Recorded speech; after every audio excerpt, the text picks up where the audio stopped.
Ladies and gentlemen, welcome back to Key Time Sports. It is Key Time coming back to talk about week 3 of the NFL season. There were a lot of upsets that happened in week 3 of the NFL, and I'm going to get into all of it right now. And the first game I want to talk about is the New England Patriots and the New York Jets. Now, this game was basically a blowout, and we all saw that it was going to be a blowout. You have a team with the New England Patriots that this is basically a rebuilding year for them, and they really can't do anything right on offense. I mean, outside of outside of New England winning and getting an upset victory over the Cincinnati Bengals, which a team I'm going to get into later on in the show. Outside of that win, they really haven't done much. I mean, you have Jacoby Brissett and then you have Drake May. I believe before the season is out, Drake May will be in the starting lineup because basically in practice they have been splitting the reps, the first team reps, Jacoby Brissett and Drake May. Now, the New England Patriots, they are a team that is at the bottom of the barrel. They are one of the worst teams in the NFL, and they will still be one of the worst teams in the NFL. Now, with the New York Jets, they have the best odds at winning their division right now. I saw what Buffalo did last night, and I'm not gonna throw a grain of salt on that. But when it comes to the New York Jets, they have it for this division, for the AFC East. Now, with the Buffalo Bills, a team that I'm going to get into later on in the show, we all know what Josh Allen has to offer. He tries to do too much. But back to what I was talking about with the New York Jets. 2-1 after 3 games. Now they had a little bit of a bye week, a mini bye. And now they have their next game against Minnesota. So we are going to see what both of these teams are made of, the New York Jets and Minnesota Vikings. The next game I want to talk about is the New York Giants and Cleveland Browns. Now, credit to Daniel Jones. I have to give him his credit because he started off on a slump throughout the start of this season. In week 1 and week 2, it seemed like he couldn't hit the side of a bomb when it comes to completing a pass. But against the Cleveland Browns, he was able to do that. He had over 236 yards. Devin Singletary had 65 yards. And Amari Cooper, which was the leading receiver for the Cleveland Browns, had 86 yards. Now, when it comes to the New York Giants, can the New York Giants build off of this? Who knows? But one thing about it, the New York Giants, they did what they were supposed to do in Cleveland. Now, the New York Giants have a game against my dearly beloved Dallas Cowboys on Thursday night. Today, they are already practicing. Tomorrow, they're going to have the walkthrough. And then Thursday is game day. So congratulations to the New York Giants on getting a win in Cleveland. The next game I want to talk about, and I saw this game in its entirety, Green Bay Packers and Tennessee Titans. Will Levis, I don't know what's going on with him. He is so turnover prone. And to the head coach of the Tennessee Titans, you might have to make a quarterback change because it seems like there is no progressing with Will Levis. He has regressed. From last season, he had 8 or 9 games where he started last season, but he has really regressed now. And against the Packers, he had 3 interceptions. He threw 3 interceptions. It was 3 ill-advised throws. So it really didn't matter what they were trying to do against Green Bay, they were not going to be they were not going to be able to come back and win this game. Now, as far as Green Bay, Malik Willis, he is keeping the Packers afloat.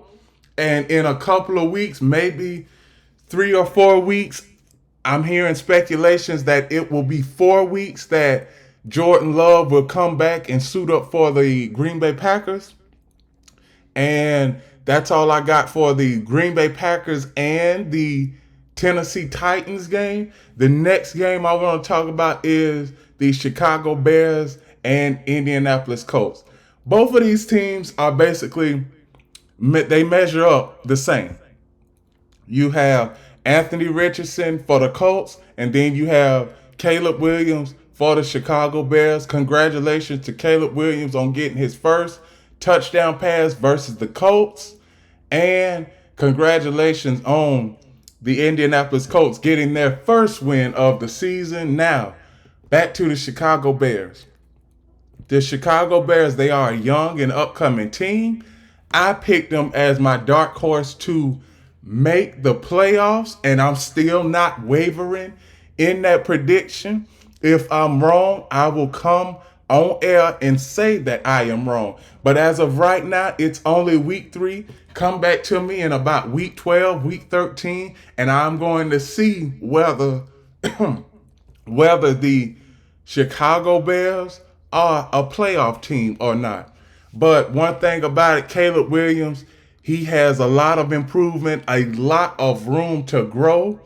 Roma Doomsday, congratulations to him for making his first touchdown catch, and he was able to keep the ball with the Chicago Bears. What can they make some hay throughout this season? Yes. Will Caleb Williams, I've been hearing questions about this. Will Caleb Williams live up to the hype? Yes, it's only week 3. Still, you don't have to panic. There are 4 teams since 1980 that have made the playoffs after starting 0-3. Now, there is a chance for all of these teams who are 0-3 to make the playoffs.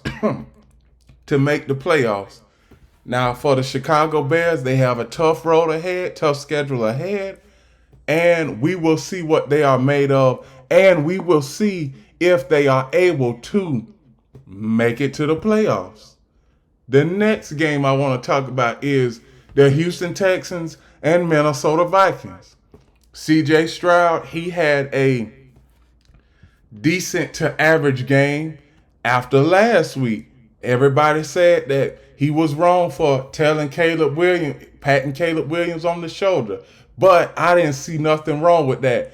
Sam Darnold did the exact same thing after the game on Sunday, patting him on the shoulder, telling him that he has a lot of improvement to do, which he does. He is only a second-year quarterback, but I believe that CJ Stroud is a few years ahead of his time because he is not your average second-year man.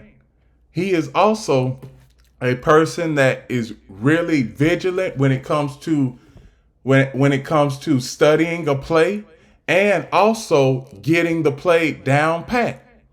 He is also a player that is able to also will his team to victory if the running game is not up to par. And the running game was not up to par versus the Minnesota Vikings, but they dug themselves too deep in a hole, and they were not able to come out of that hole. As far as the Minnesota Vikings are one of the early season surprises in the NFL. Now, nobody expected the Minnesota Vikings to be 3-0 after the first 3 games of the season. In the preseason, when we heard that J.J. McCarthy wasn't going to be able to suit up, everybody had Minnesota, including me, at the bottom of the barrel. But Sam Darnold has revived himself, and he has revived his career, and those players in Minnesota are confident that he will be able to will them to victory and the playoffs. The next game I want to talk about is the Philadelphia Eagles and the New Orleans Saints. Now, this game right here, I expected this to be a close game, but I didn't expect this game to stay under 20 points. I really didn't. Philadelphia, they were 0 of 3 on fourth down conversions, and plus it took some luck, but they were able to will themselves to victory in the fourth quarter. And also the Eagles defense had a game ending interception that Derek Carr threw. Now, I just need to ask this question. Was New Orleans in Dallas, them beating down Dallas, was it a fluke, or do the New Orleans Saints have offensive problems already, or did they just run into a better team? I don't know what happened Sunday, but the New Orleans Saints, they need to get their stuff together if they want to be a team that is contending for the Super Bowl this year. The next game I want to talk about is the Los Angeles Chargers and the Pittsburgh Steelers. Now, I picked the Pittsburgh Steelers to win this game because it is hard to go into Acrisure Stadium, that is the new stadium name for the Pittsburgh Steelers. It is hard to go into Acrisure Stadium and win because the Steelers, they have created a hostile home field advantage that is almost impossible to win in Pittsburgh. So the Los Angeles Chargers came out, first drive, went down the field, scored a touchdown. I was looking at that as, okay, maybe the Chargers will be able to stay with the Pittsburgh Steelers today.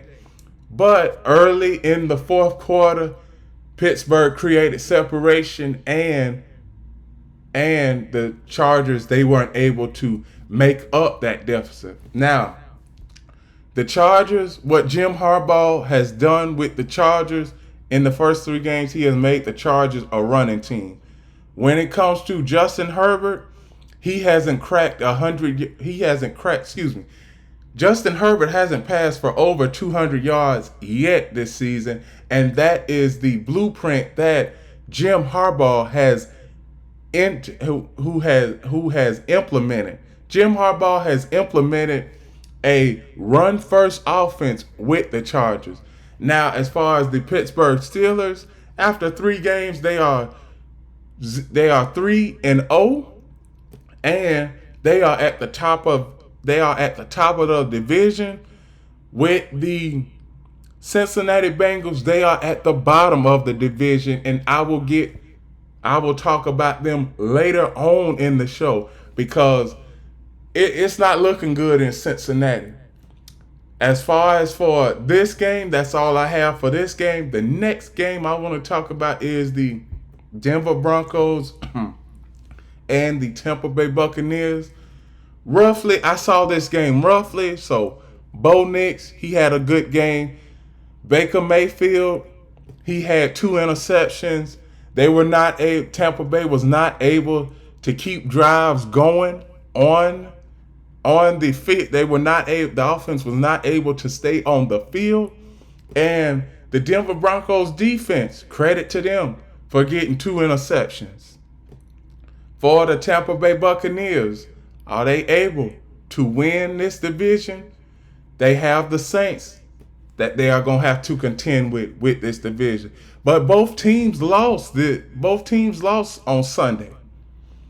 Denver, Bo Nix, Denver Broncos, you have your quarterback for the future. Now, can you build off of this win? And can you start a winning streak? It remains to be seen. But like I said in the preseason, the Denver Broncos will win a few games and they will have a few upset wins. They were not projected to win this game against Tampa Bay. Tampa Bay was a 5-point favorite, and you saw what Tampa Bay did versus the Broncos. That just might be a a few things to come. The next game I want to talk about is the Carolina Panthers and the Las Vegas Raiders. Now, Bryce Young, he has went through it has been a tough week for him. It really has. But I just think that the Carolina Panthers are interrupting his progression and interrupting his time to function as a quarterback. Now, credit. I know that the offense did not look great under Bryce Young's leadership. And who knows, maybe you have to put him on the bench and let him learn from another quarterback. But after this, put him back in the starting lineup because he will learn something from Andy Dalton. Now, we know Andy Dalton is not the answer at quarterback. He is not. He's just a huge question mark. How long is he going to stay there? The quarterbacks that they have had through before Bryce Young, Baker Mayfield, Sam Darnold, Cam Newton, and Cam Newton was there when the Panthers were going to the Super Bowl, was going to the playoffs year after year after year. But Bryce Young, somebody needs to tell Bryce Young that this is not on him. Blame the general manager of the Carolina Panthers and blame David Tepper. David Tepper did not put the necessary resources that Bryce Young needs. He did not put two wide receivers that he did not draft two good wide receivers in the draft. He did not draft tight ends that was good for him. He didn't even draft a good offensive line because last season Bryce Young got sacked 66 times, which was the NFL high for last season. That does not look good. And the Carolina Panthers, they are a dumpster fire, and everybody knows it. David Tepper, you got to pull your weight, or else ain't nobody gonna be selling out the seats at Bank of America Stadium. And you also have your sponsors griping and complaining. They want to take their name off of the stadium. Bank of America, which the name is on the stadium, they're thinking about taking their name off the stadium. So, all in all, it was a good showing for the Carolina Panthers. Las Vegas Raiders, I believe that they took the Carolina Panthers lightly. Congratulations to the Carolina Panthers. David Tepper, you got to do something about your organization because it is the laughingstock of the NFL. The next game I want to talk about is the Miami Dolphins and Seattle Seahawks. Skylar Thompson, he is not a reliable backup. The Seattle Seahawks, they did what they had to do. Came in, they played a team in Miami that was undermanned. They held serve at home. DK Metcalf had a good game. Geno Smith had a good game. Kenneth Walker had a good game. And the Seattle defense, they had on third down, they settled Miami. They were 5 of 10 on third down. So credit to the Seattle defense for doing their job, and credit the whole coaching staff for the Seattle Seahawks for doing their job. The next game I want to talk about is the Baltimore Ravens and my Dallas Cowboys. My Dallas Cowboys, we are at a crossroads right now. We've got a game in a little bit over 48 hours versus the Giants. The Giants have just came off of a win. And the Dallas Cowboys first half offense has always looked inept. Over the last few years, they've always looked inept. Somebody else is going to have to step up other than CeeDee Lamb, because CeeDee Lamb, he gets most of the attention. Josh Tolbert, he is okay. Brandon Cooks, he is just a gadget guy. And also at the running back position, it's just running back by committee, because you have Ezekiel Elliott, Deuce Vaughn, Rico Dowdle, and you just have those three guys at the running back position. Now Dak Prescott, credit. Dak Prescott, he threw 2 interceptions against the New Orleans Saints. He was just trying to get his team back in the game to at least have a chance to win. But what I got to do is I got to call out my defense. Defense, what is going on with y'all on third down? Because y'all are at the bottom of the league in stopping teams on third down. Micah Parsons, my man, I love you. I love your style of play. But where have you been at? DeMarcus Lawrence, where have you been at? Trayvon Diggs, where have you been at? Everybody on the defense, where have you been at? When it comes to the Cowboys defense, you have to wonder. You have to just wonder, when is it about the coaches, and then when is it about the players? Because Mike Zimmer, credit, I believe he's over the hill. His defensive schemes are something of the past, of the early 2000s.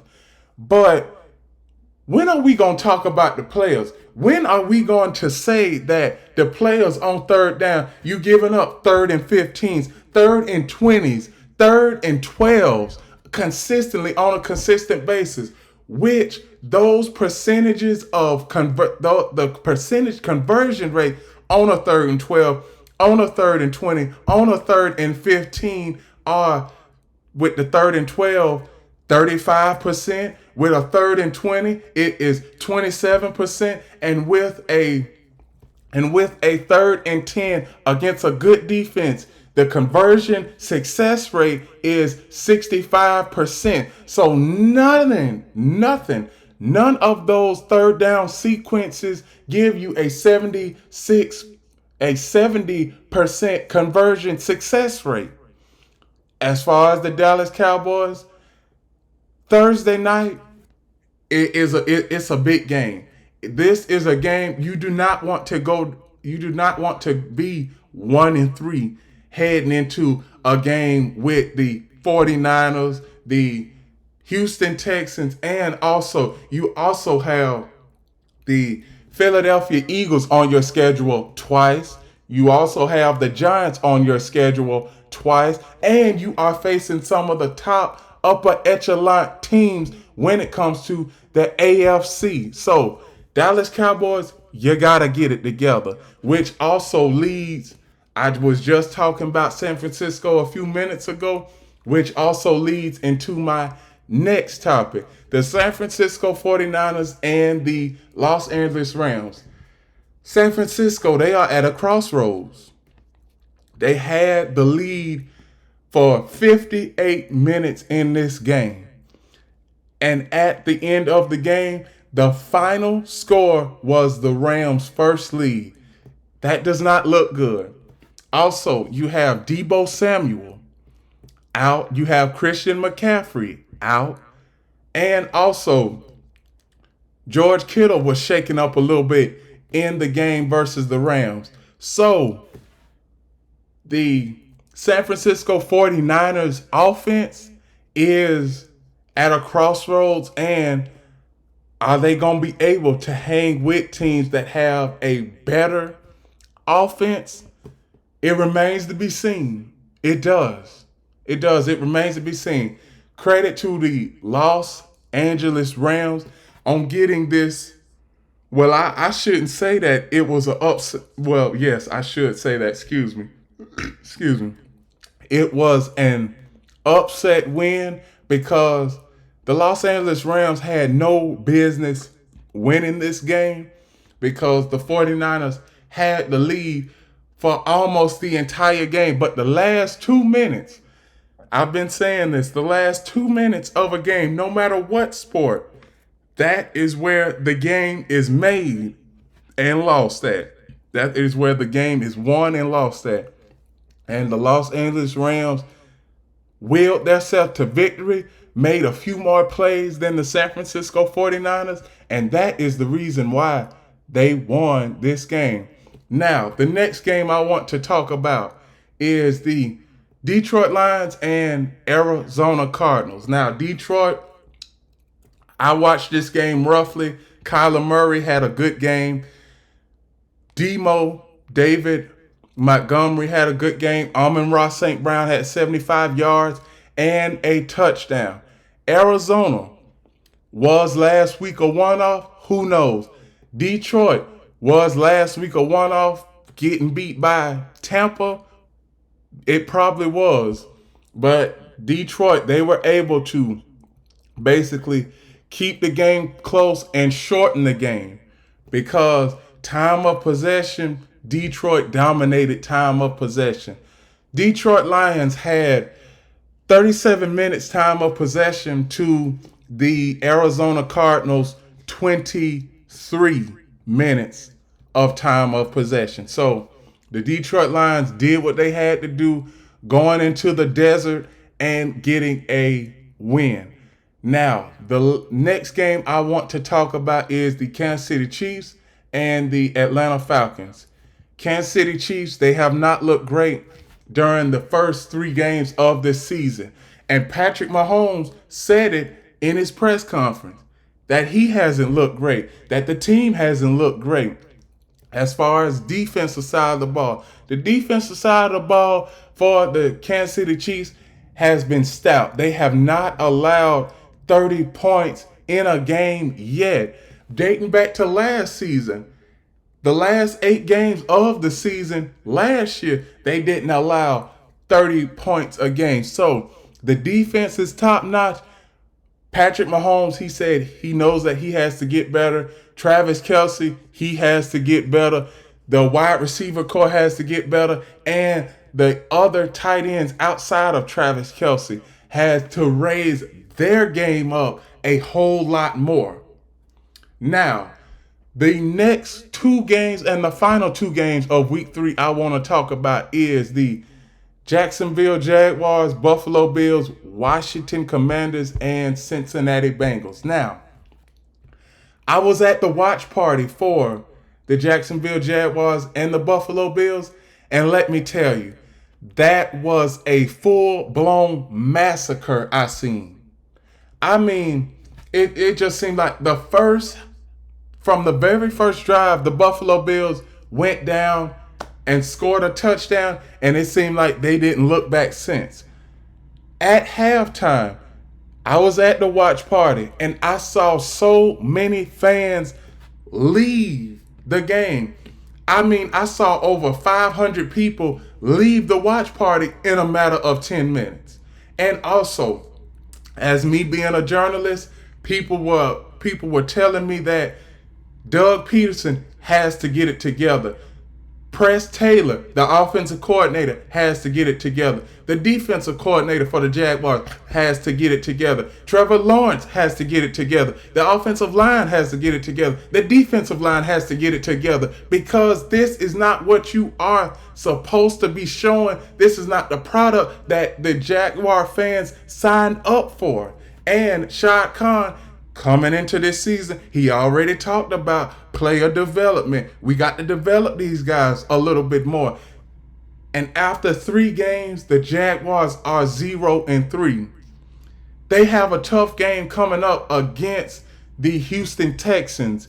They are in a position to where after they leave, after they come back from London, they could be 1-6 or 1-7. And the playoffs, they might be out of the playoff picture by the time they get back from London. I'm just saying they might be out of it. But this was not a good thing. This was not a good game.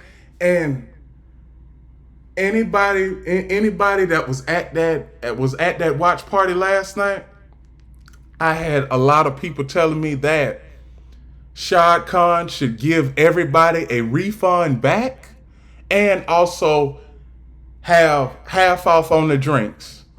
That's what it should be, because don't nobody want to have a bad game like this, but it's not looking good on your fans. The fans is what pays the bills when it comes to coming to this game, when it comes to putting people in those seats. That's where it comes from. But credit to the Buffalo Bills. The Buffalo Bills, they were able to get this win. First time being 3-0 since 2011, and first time them averaging 30 points a game in the first 3 games since 2011. So the Buffalo Bills, they are one of those teams where they will be in the thick of things come December and January. And for the last game of week 2, the Washington Commanders and Cincinnati Bengals. The Cincinnati Bengals, it is not looking too well in Cincinnati right now. You've been in every game. You've lost every game by a total of 12 points. You lost the first game by 6 points. You lost the next game by you lost the game to the Chiefs by 3 points. You lost last night's game by 5 points. So, credit. You've lost 3 games by a total of 13 points. 6, 3, and 5. Cincinnati, you have got to upgrade your level of play, or else you won't be in the playoffs. Now, for the Jaguars and the Cincinnati Bengals, I'm talking about both teams in my final segment. Both of these teams are 0-3. I said earlier in the show that 4 teams who started out 0-3 since 1980 have made it to the playoffs. Will both of these teams make it to the playoffs, or will one of these teams make it to the playoffs? It remains to be seen. And with that, those are my reactions from week 3 of the 2024 NFL season. Please like, comment, share, subscribe, click the notification bell to get notified of all of my reaction videos, shows, and other content. Also follow Key City Sports on TikTok. And remember one last thing. Remember, the key is always on time.